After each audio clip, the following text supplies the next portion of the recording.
વિદ્યાર્થી મિત્રો, આપણે ગઈકાલે ત્રિકોણમિતિ ગુણોત્તરના અલગ અલગ ખૂણાઓની સાપેક્ષે સામાન્ય રીતે શૂન્યાંશ, 30 અંશ, 45 અંશ, 60 અંશ અને 90 અંશની સાપેક્ષે દરેકની કિંમત કેટલી થાય એની તમને સાબિતી પણ આપી. કોષ્ટકની અંદર દરેકની કિંમત પણ લખાવી દીધેલી છે.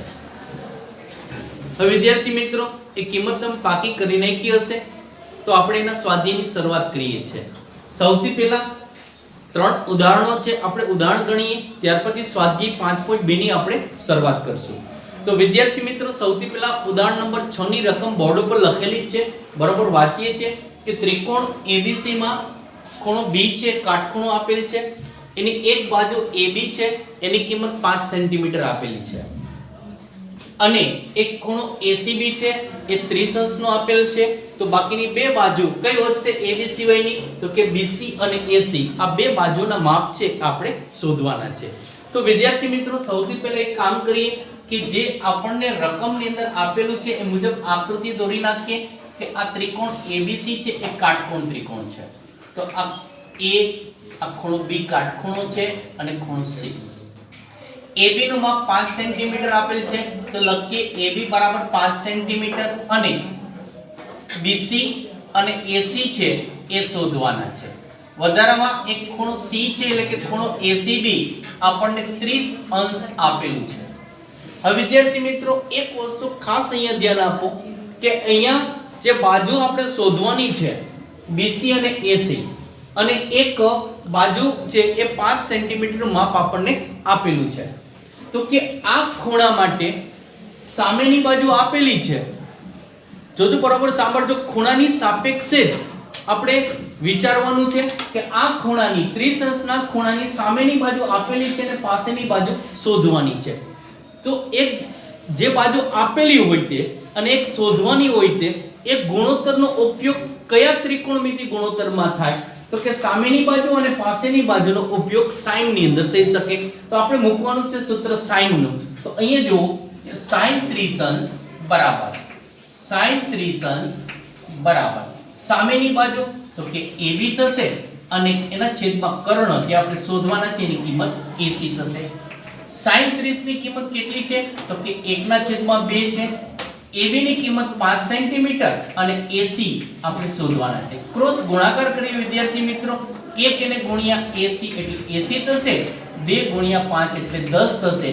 તો એનો અર્થ એવું થાય કે AC છે એની કિંમત આપણને 10 સેન્ટીમીટર થશે. તથા તો વિદ્યાર્થી મિત્રો, આ બાજુ આપણે મળી ગઈ, હજી BC શોધવાના છે. તો ફરી એક વખત આ ખૂણાની સાપેક્ષે 30 અંશના ખૂણાની સાપેક્ષે સામેની બાજુ આપેલી છે અને પાસેની બાજુ શોધવાની છે. તો સામેની બાજુ અને પાસેની બાજુનો ઉપયોગ કયા ગુણોત્તરમાં થાય? તો કે tan માં પણ થાય અને cot માં પણ થાય. તો આપણે tan નો ઉપયોગ કરીએ છીએ કે tan 30 અંશ બરાબર સામેની બાજુ એટલે કે AB એના છેદમાં પાસેની બાજુ BC થશે. tan 30 ની કિંમત લખીએ 1 એના છેદમાં વર્ગમૂળ 3 બરાબર AB ની કિંમત 5 અને BC આપણે શોધવાના છે. ક્રોસ ગુણાકાર કરીએ તો કે BC બરાબર 5 એને ગુણ્યા વર્ગમૂળ 3 સેન્ટીમીટર થશે. તો વિદ્યાર્થી મિત્રો, આ પ્રકારના દાખલા ત્રિકોણમિતિના ઉપયોગો જ્યારે આવશે તો એની અંદર પણ આ વસ્તુની જરૂર આપણને પડશે. કઈ બાજુ આપેલી છે ખૂણાની સાપેક્ષે અને કઈ શોધવાની છે એ મુજબ આપણે ગુણોત્તરનો sin, cos કે tan નો ઉપયોગ આપણે મહત્તમ કરશું. તો વિદ્યાર્થી મિત્રો, દાખલા ખૂબ જ સહેલા છે, તમને આવડી શકે એવા છે.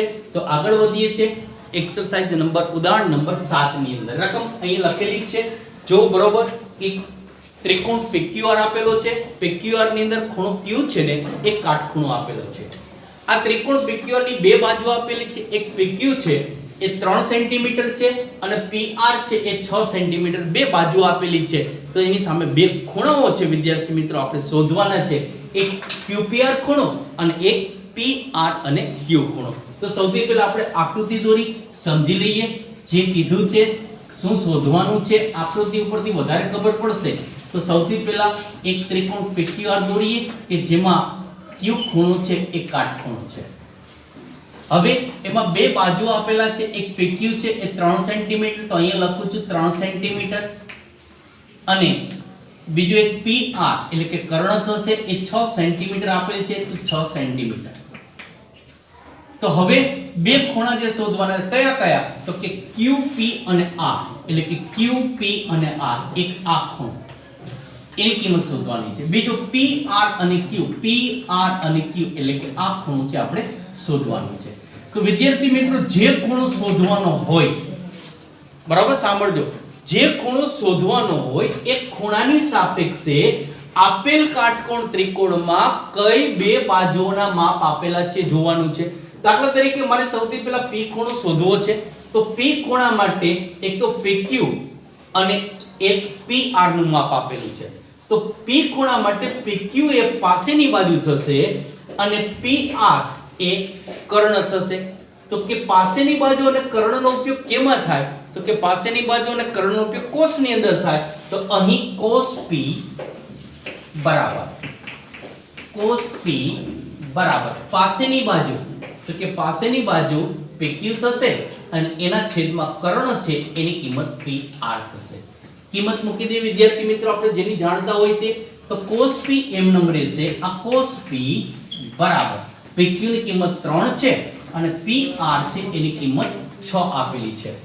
સાદુરૂપ આપીએ તો cos P બરાબર 1 એના છેદમાં 2. હવે વિદ્યાર્થી મિત્રો તમારે એ જોવાનું છે કે 1 ના છેદમાં 2 એ કોષની અંદર, કારણ કે મારે P ખૂણાની કિંમત શોધવાની છે, મારે કોષ દૂર કરવું હોય તો અહીંયા કોષ ગુણોત્તરમાં કયા ખૂણાની કિંમત 1 ના છેદમાં 2 છે મારે વિચારવું પડે. તો અહીંયા આપને ખબર છે કોષ્ટકની અંદર તમને ગઈકાલે પાકું કરવાનું પણ કીધું હતું કે 1 ના છેદમાં 2 કિંમત છે એ cos 60 અંશની છે. cos 60 ની કિંમત કેટલી છે, 1 ના છેદમાં 2.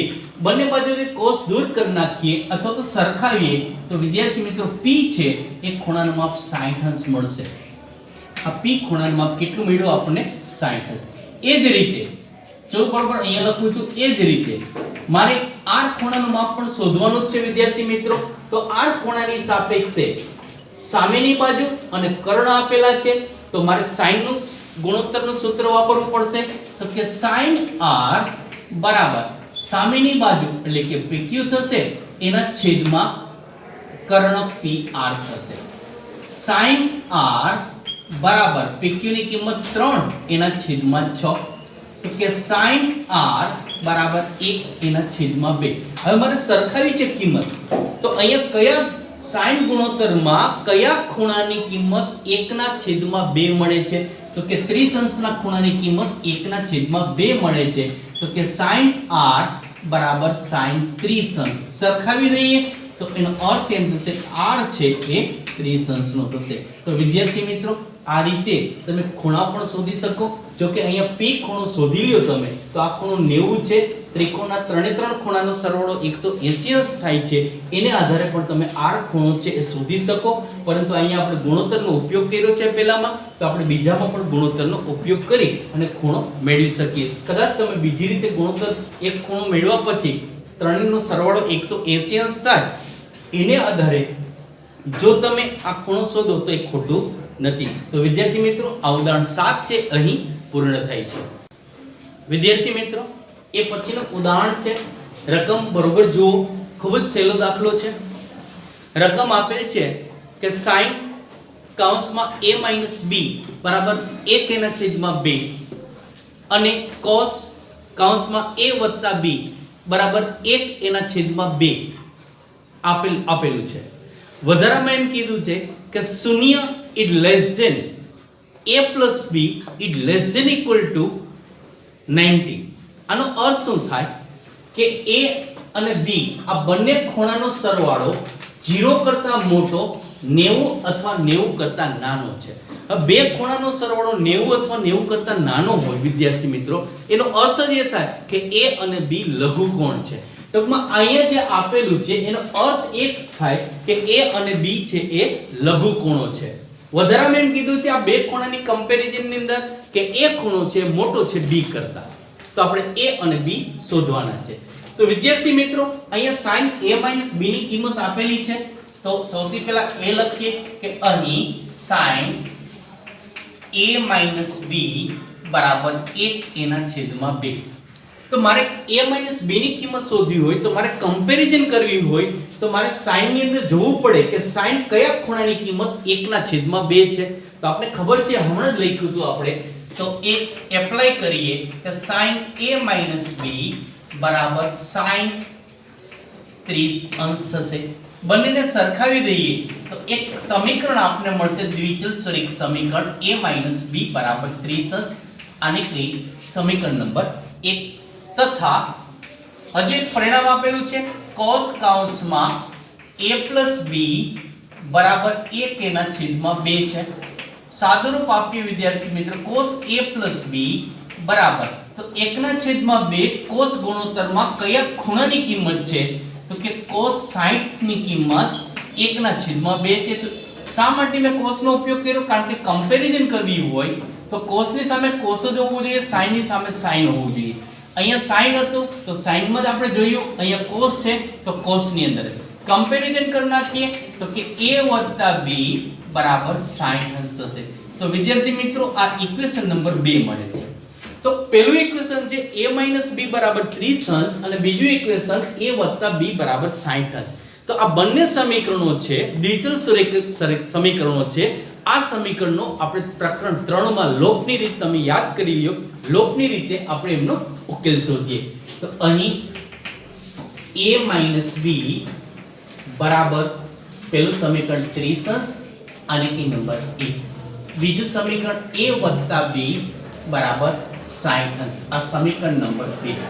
બંનેનો સરવાળો કરીએ a a એટલે 2a થશે -b b તે ઉડી જશે 30 60 એટલે કેટલા થશે 90 થશે. તો a બરાબર 90 એના છેદમાં 2 માટે a ની કિંમત 45 થશે. તો એક ખૂણો કેટલાનો મળે છે વિદ્યાર્થી મિત્રો 45 અંશનો. b શોધવો હોય તો સમીકરણ 1 અથવા તો સમીકરણ 2 ની અંદર આપણે એમની કિંમત મૂકવી પડશે. તો આપણે સમીકરણ 2 માં કિંમત મૂકીએ તો લખવું પડશે કે a બરાબર 45 ની કિંમત સમીકરણ 2 માં મૂકતા સમીકરણ 2 ની અંદર કિંમત મૂકી દઈએ.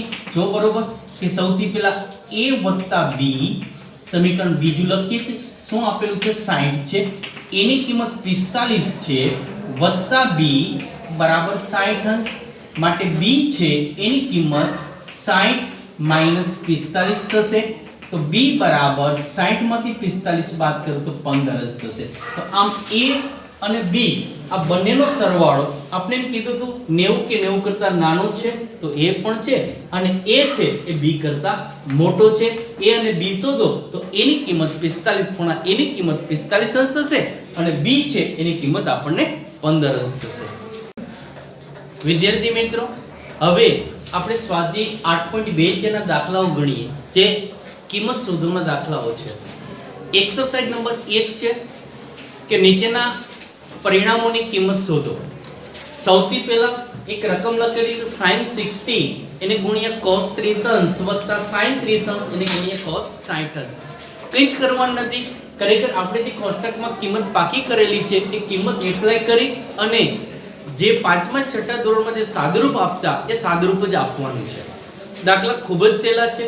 તો વિદ્યાર્થી મિત્રો એક પછી એક કિંમત મૂકતા જઈ કે sin 60 અંશ છે એની કિંમત વર્ગમૂળ 3 એના છેદમાં 2 એને ગુણ્યા cos 30 અંશ છે એની કિંમત પણ વર્ગમૂળ 3 એના છેદમાં 2 થશે વત્તા sin 30 તો sin 30 ની કિંમત 1 ના છેદમાં 2 એને ગુણ્યા cos 60 છે એની કિંમત પણ 1 ના છેદમાં 2 થશે.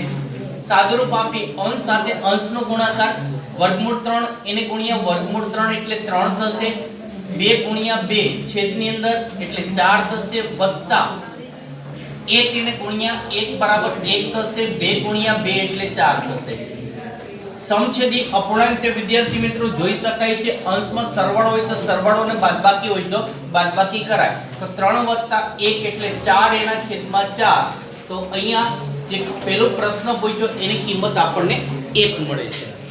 વિદ્યાર્થી મિત્રો એ જ રીતે બીજી એક્સરસાઇઝ છે કિંમત શોધી લઈએ વિદ્યાર્થી મિત્રો બરોબર જુઓ તો બરાબર 2 એને ગુણ્યા tan 45 છે એની કિંમત 1 છે તો 1 નો વર્ગ વત્તા cos સ્ક્વેર 30 અંશ છે એટલે કે cos 30 ની કિંમત વર્ગમૂળ 3 એના છેદમાં 2 છે આખા કૌંસનો વર્ગ માઈનસ sin 60 છે એની કિંમત પણ વર્ગમૂળ 3 એના છેદમાં 2 આખા કૌંસનો વર્ગ છે. વર્ગ છે સાદુરૂપ 2 ગુણ્યા 1 નો વર્ગ એટલે કે 2 થશે. 1 નો વર્ગ 1 એને ગુણ્યા 2 એટલે 2. વર્ગમૂળ 3 નો વર્ગ 3 થશે એના છેદમાં 2 નો વર્ગ 4 થશે માઈનસ વર્ગમૂળ 3 નો વર્ગ 3 અને એના છેદમાં 2 નો વર્ગ કેટલો થશે 4. તો અહીંયા સીધું 3 ના છેદમાં 4 માઈનસ 3 ના છેદમાં 4 એ ઉડી જાય એટલે કિંમત કેટલી મળશે વિદ્યાર્થી મિત્રો આપણને 2 મળશે. એક વસ્તુ યાદ રાખો કિંમત છે એ હંમેશા પરફેક્ટ કિંમત આપણે મૂકવાનો આગ્રહ રાખવાનો. કિંમત સ્પષ્ટ મૂકી દેશો એટલે પ્રાથમિક શાળામાં તમે જે સાદુરૂપ આપતા એ જ સાદુરૂપ છે. તો અહીંયા આ એક્સરસાઇઝ 1 માં જો બીજું પરિણામ હતું એ પૂર્ણ થાય છે. વિદ્યાર્થી મિત્રો ત્રીજી રકમ છે cos 45 એના છેદમાં sec 30 અંશ વત્તા cosec 30 અંશ છે. સૌથી પહેલું કામ એ કરીએ કે આપણે કિંમત મૂકી દઈએ છે તો કે cos 45 ની કિંમત 1 ના છેદમાં વર્ગમૂળ 2 sec 30 ની કિંમત 2 ના છેદમાં વર્ગમૂળ 3 અને વત્તા cosec 30 ની કિંમત 2 છે. હવે બરોબર જુઓ કે અહીંયા 1 ના છેદમાં વર્ગમૂળ 2 એમનેમ રાખ્યા. હવે અહીંયા છેદની અંદર અપૂર્ણાંક છે અને આગળ પણ તમને સમજાય તો મિશ્ર અપૂર્ણાંક શું હોય તો કે આ બંનેનો ગુણાકાર વત્તા સંખ્યા એના છેદમાં વર્ગમૂળ 3. તો અહીંયા 2 વત્તા 2 વર્ગમૂળ 3 એના છેદમાં વર્ગમૂળ 3 આપણે એમનેમ રાખેલું છે. હવે આ અપૂર્ણાંક છે આ પણ અપૂર્ણાંક છે. આપણે ખબર છે કે છેદ હોય એનો છેદ છે અંશમાં જાય એટલે કે વર્ગમૂળ 3 ક્યાં જશે અંશમાં જશે અને વર્ગમૂળ 2 એ છેદમાં જ રહેશે. તો વર્ગમૂળ 3 ને આપણે અંશમાં લઈ ગયા અને છેદની અંદર વર્ગમૂળ 2 રાખ્યું એને ગુણ્યા 2 વત્તા 2 વર્ગમૂળ 3. છેદની અંદર જે રકમ છે એનો ગુણાકાર કરી નાખીએ છીએ તો કે વર્ગમૂળ 3 એના છેદમાં 2 ગુણ્યા વર્ગમૂળ 2 અને 2 ગુણ્યા વર્ગમૂળ 2 ગુણ્યા વર્ગમૂળ 3 એટલે વર્ગમૂળ 6 થશે વિદ્યાર્થી મિત્રો. હવે આ ખરેખર આ સાદુરૂપ અહીંયા સુધી આપી શકાય પણ છેદમાં વર્ગમૂળ વાળી સંખ્યા હોવી જોઈએ નહીં. છેદમાં વર્ગમૂળ વાળી સંખ્યા દૂર કરવી હોય તો 9મા ધોરણમાં તમે ભણી ગયા તો સમયકારક અવયવ વડે ગુણવાની વાત છે. સમયકારક અવયવ છેદનો શું થાય તો કે પ્લસ હોય તો માઈનસ વડે અંશ અને છેદને ગુણી નાખો. તો અહીંયા 2 વર્ગમૂળ 2 વત્તા 2 વર્ગમૂળ 6 છે તો પ્લસ છે એને બદલે માઈનસ વડે આપણે શું કર્યા છે ગુણી નાખ્યા છે. હવે એનો વર્ગમૂળ 3 સાથેનો ગુણાકાર કરી નાખો અને છેદમાં a વત્તા b અને a b હોય તેનો ગુણાકાર a વર્ગ b વર્ગ થાય. તો 2 વર્ગમૂળ 2 એનો વર્ગ માઈનસ 2 વર્ગમૂળ 6 એનો વર્ગ. અહીંયા અંશમાં 2 કોમન છે બહાર લઈ લીધા 2 વર્ગમૂળ 3 તો અંશની અંદર વધશે માત્ર વર્ગમૂળ 2 માઈનસ વર્ગમૂળ 6. અહીંયા જો 2 વર્ગમૂળ 2 નો વર્ગ કરો 2 નો વર્ગ 4 થાય અને વર્ગમૂળ 2 નો વર્ગ 2 4 ગુણ્યા 2 એટલે 8 થશે અને અહીંયા 2 નો વર્ગ 4 અને વર્ગમૂળ 6 નો વર્ગ 6 થશે તો 6 ગુણ્યા 4 એટલે 24 થશે. આ અંશ એમનેમ રાખ્યું છે 8 માંથી 24 બાદ કરો તો -16 થાય. તો એ છેદ છે 2 8 16 એટલે કે છેદની અંશની અંદર વર્ગમૂળ 3 એને ગુણ્યા વર્ગમૂળ 2 માઈનસ વર્ગમૂળ 6 એના છેદમાં -8. તો આ વિદ્યાર્થી મિત્રો આનો જવાબ થશે.